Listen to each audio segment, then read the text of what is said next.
Kisah akan berfokus pada seorang pengusaha bernama Kim Gil-seok, salah satu anggota dari geng bernama Geng Taeji, yang merupakan geng dengan fokus utama di bidang bisnis, di mana salah satu usaha terbesar mereka adalah pemilik saham pertama di sebuah resort termewah di kota itu. 가보셔야겠는데요. 가서.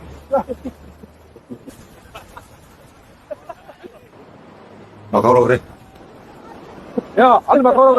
Meski geng Taeji tidak pernah terlibat dalam tindakan kriminal, ada satu anggota bernama Gyongpo atau adik dari Kim yang menjadi satu-satunya pengedar barang haram. Saat beberapa anak buahnya tertangkap basah menggunakan barang itu di salah satu bar miliknya, Kim harus turun tangan untuk bernegosiasi dengan pihak kepolisian. Yang karena geng Taeji merupakan penyumbang pajak terbesar di kota itu, maka para polisi memberikan keringanan untuk sementara waktu. Selesai dengan polisi, Kim menasihati Gyongpo agar tidak lagi terlibat dalam bisnis kotor seperti itu. Namun Gyongpo yang tidak bisa mengawasi anak buahnya setiap saat tak menyadari jika mereka menikmati barang haram itu secara terang-terangan. Yang di tengah perdebatan muncul ketua geng Taeji, kita panggil saja si ketua, sosok yang sangat dihormati karena merupakan pendiri resort sekaligus kakak tertua dari Kim dan Gyongpo. Di sana si ketua lekas memarahi Gyongpo dengan mengancam akan melubangi babatoknya jika masih berurusan dengan barang haram. Kemudian ia juga mengingatkan agar mereka tidak berselisih satu sama lain karena bagaimanapun juga mereka ini berasal dari satu keluarga yang sama. 예, 알겠습니다. Sementara itu di tempat lain, seorang rentenir bernama Lee Min-suk sedang akan menemui salah satu nasabahnya untuk menanyakan berapa sisa hutangnya saat ini, bukan untuk menagih, melainkan meminta si nasabah untuk melunasi hutangnya dengan cara lain, yang entah dengan cara seperti apa. 나도 네가 살았으면 좋겠다.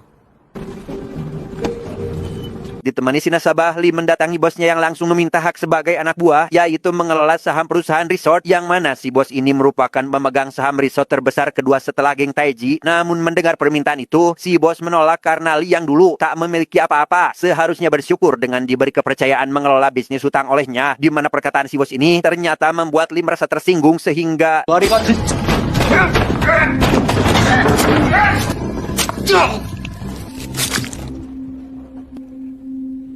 dan ya, Lee langsung menghabisi si bos termasuk para anak buah dan asistennya, di mana si nasabah yang terlilit hutang rupanya akan membayar dengan cara menyerahkan diri dari apa yang sudah Lee perbuat, sementara Lee tentu akan bersih dari tuduhan dan berencana mengambil alih posisi si bos saat ini. Singkat cerita, Kim mengunjungi si ketua resort yang saat itu sedang mengumpulkan cabai hasil panen di halaman rumah. Yang di sana, Kim memprotes kenapa ketua masih saja bekerja sendiri padahal sudah tua. Di mana Kim rupanya datang menjemput si ketua untuk pergi ke resort milik mereka.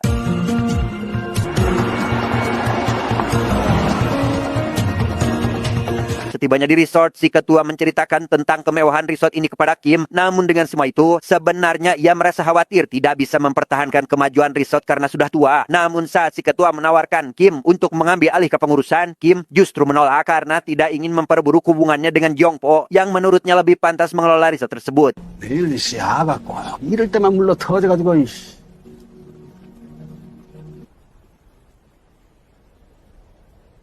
Setelah menghabisi bosnya, kini Lee benar-benar menduduki posisi yang ia mau dengan menjadi pemegang saham resort terbesar kedua setelah geng Taeji, yang ketika akan berangkat ke kantor barunya, Lee dikejutkan oleh kedatangan seorang pria bernama Shin atau orang kepercayaan mendiang bos, di mana kedatangan Shin ke sini adalah untuk memberitahukan bahwa pelaku yang menghabisi si bos ini merupakan nasabah yang terlilit hutang. Namun yang membuatnya heran adalah mengapa orang itu justru menyerahkan diri ke polisi sehingga membuat Shin curiga dengan Lee yang mungkin saja terlibat, apalagi kini telah menggantikan posisi si bos sebelumnya. 참 이상하지? 말만 하지 마시고. Saat sedang membahas proyek berikutnya, Kim dikejutkan oleh kemunculan Lee yang sebenarnya tidak ia kenali, sehingga saat Kim memintanya untuk pergi, Lee memperkenalkan diri sebagai salah satu pemilik saham resort, sehingga hal itu membuat Kim langsung menghampirinya dan menanyakan tujuan kedatangan Lee saat ini.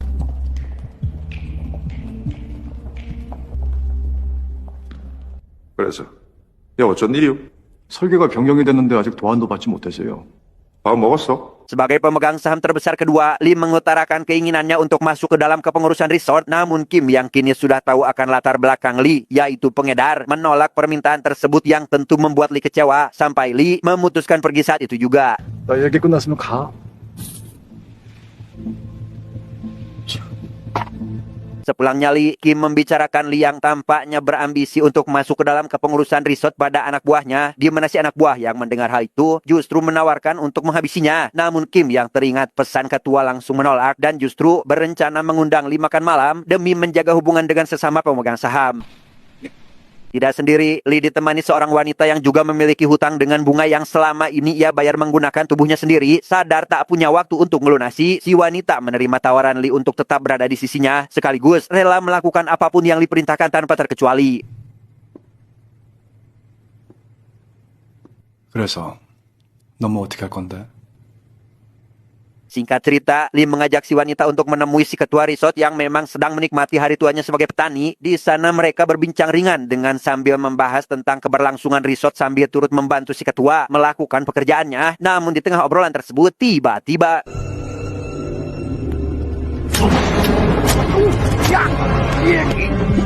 seolah belum puas dengan apa yang sudah didapatkan, Lee kini menghabisi seketua resort dengan motif sakit hati karena tidak diberi kesempatan terlibat kepengurusan. Di mana saat kabar tersebut sampai di telinga Kim, ia pun langsung bergegas ke rumah sakit untuk memastikan keadaan kakaknya yang akhirnya tidak dapat tertolong akibat kehilangan banyak darah.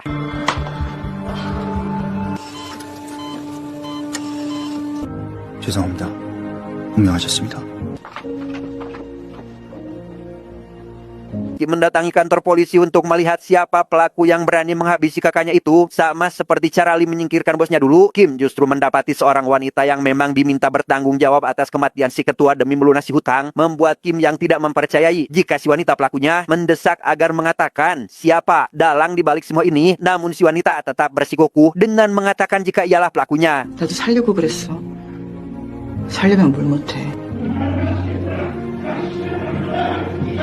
Setelah melakukan penyelidikan, salah satu polisi mendapatkan informasi bahwa si wanita itu memiliki hutang dalam jumlah besar kepada perusahaan milik Lee. Namun meski begitu, si polisi meminta agar Kim menahan diri untuk tidak menyerang dan menunggu sampai semua bukti benar-benar sudah cukup untuk menangkap Lee secara sah.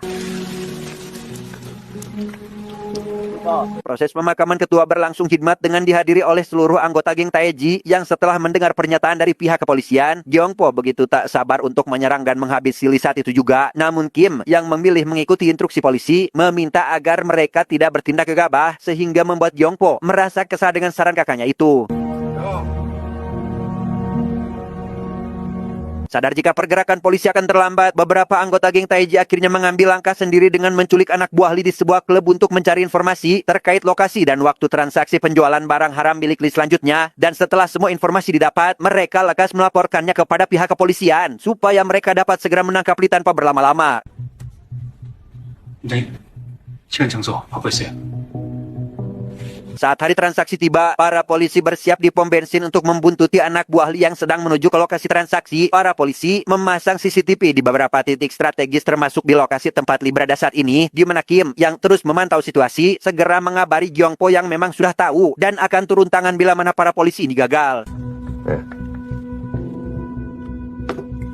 Anak buah Lee yang sadar diikuti polisi lekas menghubungi Lee untuk melaporkan hal tersebut, di mana mereka yang memutuskan menghentikan mobil dan melanjutkan perjalanan dengan jalan kaki tetap saja diikuti oleh para polisi itu dan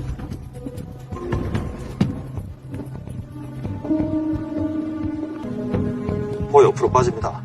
따라붙겠습니다. polisi yang memantau pergerakan lewat CCTV memberi arahan agar yang di lapangan bisa menemukan posisi para anak buah Lee yang berpencar. Namun saat mereka berhasil berkumpul di satu titik lokasi, para polisi malah menemukan hal seperti ini. 저놈들 중에 하나는 무조건 약이고 버리기까지 샅샅이 뒤져. 아프다고요. 이게 뭐이나? Ya, tas yang diduga berisi barang haram ternyata berisi bubuk teh sehingga mereka semua diloloskan, di mana barang haram yang sebenarnya rupanya telah dititipkan di pom bensin yang saat ini berhasil dibawa pergi oleh salah satu anak buah Lee dengan aman tanpa ada yang mencurigainya.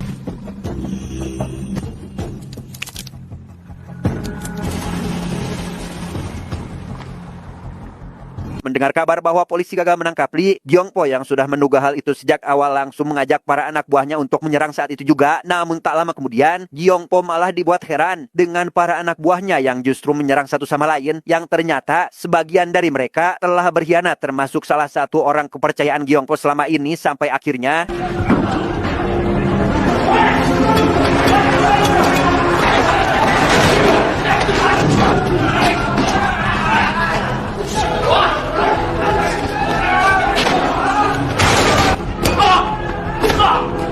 Yongpo yang sudah tak berdaya lekas menghubungi Kim dengan sisa tenaga, namun karena kondisinya yang sudah sangat parah, ia pun tak sempat menjelaskan secara detail apa yang sebenarnya terjadi. Sementara Kim yang masih tak mengerti dengan keadaan sang adik tiba-tiba dikejutkan oleh kedatangan anak buah Lee untuk menyerangnya secara brutal.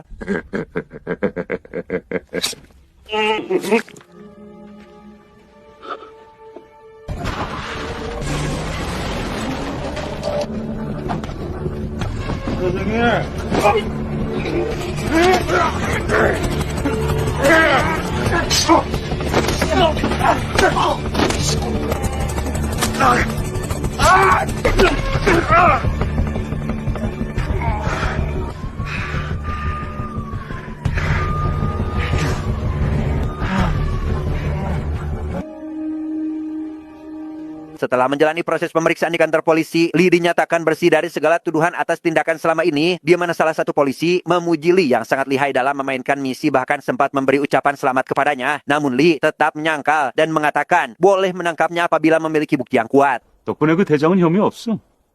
하하. 시비 걸러 오셨나봐요. Masih berupaya mencari bukti, polisi menemui si wanita untuk meminta agar ia berkata jujur tentang siapa pelaku dari pembunuh si pemilik resort. Polisi juga menawarkan bantuan dengan menyediakan pengacara agar si wanita bisa bebas dari penjara. Namun meski begitu, si wanita tetap bungkam karena teringat bahwa Lee akan menjual organ tubuhnya untuk membayar hutang, sehingga baginya tinggal di penjara adalah satu-satunya tempat aman dari kebengisan Lee selama ini. 뭐 이러나? 저 응원할게요. Beberapa bulan kemudian Kim pulang setelah menjalani pengobatan di tempat lain dengan dijemput oleh salah satu anak buahnya. Saat ini, ia bermaksud untuk nyekar ke makam si ketua dan keluarganya yang lain. Yang sepanjang perjalanan itu, Kim hanya bisa terdiam, memikirkan apa yang telah terjadi kepadanya di masa lalu.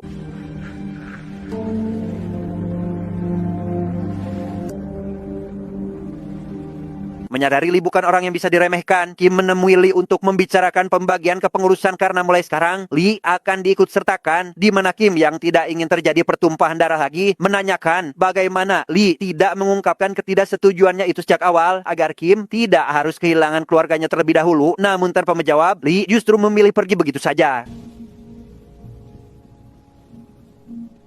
Selesai bertemu Lee, Kim kembali bertemu dengan polisi yang masih saja mempertimbangkannya agar tidak bertindak gegabah, atau dengan kata lain tidak mencoba menghabisi Lee, karena jika Kim melakukan hal itu, maka ia tidak akan mendapat pengecualian untuk diadili, di mana Kim yang menganggap polisi seolah tidak mampu menangkap Lee, namun dengan mudah menangkap dirinya, memilih pergi dengan perasaan kecewa. 길서가, 너 먹이면 니라고 예의 없어? 그럼 되겠네. 길서가, 그러지 말라고. Bingung menentukan langkah, Kim menemui Shin atau orang yang sejak awal menjadi rival Lee karena masih dicurigai menghabisi bosnya. Yang di sana, Kim memberitahukan niatnya yang ingin menghabisi Lee. Awalnya, Shin menolak karena sadar pihaknya lah yang akan menanggung resiko besar dengan hanya bayaran saham milik Lee. Namun rupanya, Kim akan menyerahkan saham miliknya, atau dengan kata lain, kepemilikan resort akan berpindah kepada Shin. Sehingga dengan tawaran itu, Shin yang semula ragu lantas menyetujuinya. 할 수 있겠습니다. Sesuai rencana dari Shin, Kim mulai membangun kantor baru yang saat ini sedang dalam proses pembersihan. Kim juga menyerahkan dokumen sesuai dengan janji jika Lee akan diberi wewenang kepengurusan, di mana salah satu anak buah Lee yang mengetahui hal tersebut langsung mengabarkan semuanya termasuk tentang keberadaan kantor baru milik Kim, sehingga si anak buah bertanya apakah harus menyerang kembali atau menunggu langkah Kim selanjutnya. 저희가 먼저 칠까요? Malam harinya anak buah Lee datang untuk menyerang kantor baru milik Kim, namun sesampainya di sana, mereka tidak menemukan siapapun yang ternyata memang dibuat untuk jebakan dari rencana Kim yang ingin menghabisi mereka dan...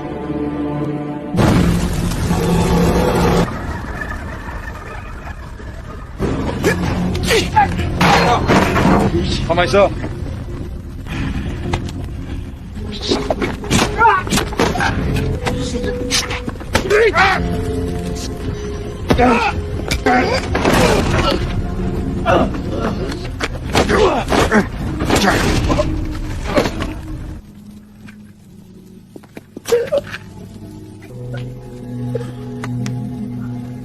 Selesai dengan itu, salah satu bawahan Shin mengabarkan jika misinya berhasil tanpa sepengetahuan Kim. Shin ternyata diam-diam berencana ingin menyingkirkannya juga demi kepuasan pribadi. Namun sayang, rencana tersebut tidak berjalan mulus karena geng Taeji sudah tidak mempercayai siapapun, sehingga mereka lebih dulu menghabisi Shin termasuk dengan para anak buahnya.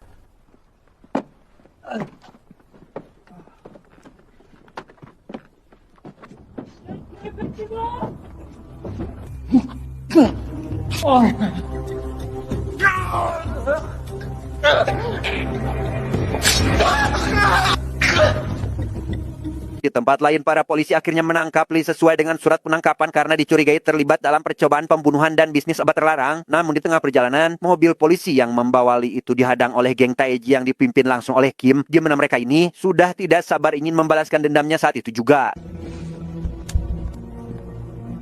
Surat yang digunakan polisi untuk menangkap Lee ternyata hanyalah surat palsu, di mana hal itu sengaja dilakukan agar tidak terjadi perang dan pembunuhan lagi di antara mereka yang bisa saja membuat Kim berakhir di penjara, sehingga polisi yang ingin menghentikan semua kekacauan meminta Kim untuk memberikannya jalan masuk mobil supaya Lee bisa diadili dengan hukum yang sah.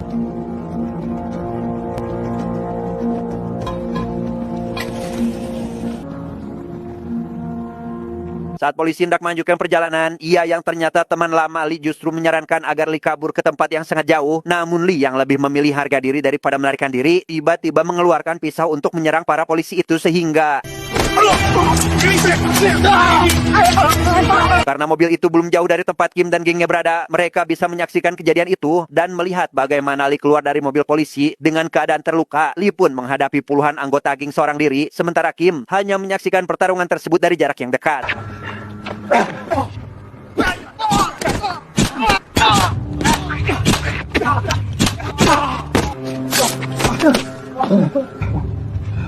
Setelah semua anggotanya habis di tangan Lee, Kim yang masih kuat lekas menghampiri Lee yang sudah terluka sangat parah, sehingga tanpa banyak bercocot-cocot di awal, Kim pun langsung menendang dan mematahkan tangannya untuk membalaskan dendam atas kematian semua keluarganya.